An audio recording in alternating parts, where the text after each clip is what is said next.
This is the second part of my testimony, covering the passing of my wife. My wife and I were best friends, never had a falling out, never cheated, our friendship was a blessing. But everything around us was an utter struggle and war. I got my wife to believe in Jesus in 2002 when we met, but due to my false views back then, we remained lukewarm Christians. To cut it short, she was diagnosed with pre-diabetes in Switzerland in 2018, but she was phobic of hospitals because of a horrific experience. She was abandoned after giving birth, for 8 hours without water or pain meds in a small room, in a hospital in Munich. We had similar struggles all through life. I could fill a book. So, she didn't want any help. I studied everything as much as I could to help, which weighed extremely on me over the years. The second childbirth in 2016, I was the midwife alone at home. She nearly died of blood loss, but Jesus saved her back then. We both knew that. It was a close call. She already had cancer in 2018, but we didn't know yet. Her last 2 years, we assumed she had dislocated a few vertebrae, because of being overweight, and it had happened before. When we arrived in Hungary, she could barely get out of the car, and we thought it was just a bad case of back pain. She had bone cancer at that point and incredible pain. She fought through. Endured. The last months I still worked full-time from home, remotely over the internet, took care of the kids and her in between. The pain pills weren't enough, she didn't want a doctor, and the last 1-2 months she walked with a cane in one hand and me supporting her on the other at night to the bathroom. Sometimes she didn't wake me and I just woke up and saw her suffering and struggling alone to walk to the bathroom. She was in so much pain.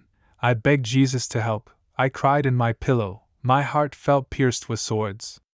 I never prayed so intensely to Jesus Christ for help. One day at her room door, in a most desperate moment, I felt Jesus being there all of a sudden. Might have been the first time. He calmed my heart and gave me a feeling of it's going to be all right. I dared to get hopeful and told her about what he had laid in my heart just then. I thought maybe that's the sign that God will heal her. It wasn't. One day, she couldn't get up anymore, couldn't catch a breath, like not enough oxygen. Cancer in bone marrow had reduced her red blood cells to critical levels, so she finally agreed to going to the hospital. Next day, the doctor showed me the CT, cancer everywhere, every organ, every bone, even brain. I went back to her room, could barely walk, and tried to tell her. She was calm. I cried out to Jesus in my car, cried like never in my life, and I heard an angel say it had been decided already a long time ago. It has all already happened, it's already done. We had just a few days, at least, to talk about everything. She was allowed to be transported home for the remaining time. Her mother helped me take care of her the last 10 days. She tried to tell me in her last days she would fight and try to make it, because she saw me only in tears for 2 months. When she passed, I stood next to her, telling her, please give me any sign that I know you are okay, meaning her soul being with God, not hell. After a few seconds, I saw a short flash of a tiny ball of light next to me, just 1 second, and it was gone. I called her my sunshine all through life, and there was a tiny sun next to me. At the funeral, all was misty and fog everywhere. Then, within minutes, the fog disappeared, the sun burned a huge hole through the clouds, and I saw a gigantic tunnel of light, with countless angels, with Jesus Christ and my angel, my wife, standing there, up in the sky. Felt like 20 kilometers away, yet close enough that one could see everything. My father-in-law all of a sudden heard a song in his head, "Oh Happy Day." I knew what it meant. He didn't really know that song, but my wife liked it a lot, and it said Jesus washed my sins away. It was her happy day.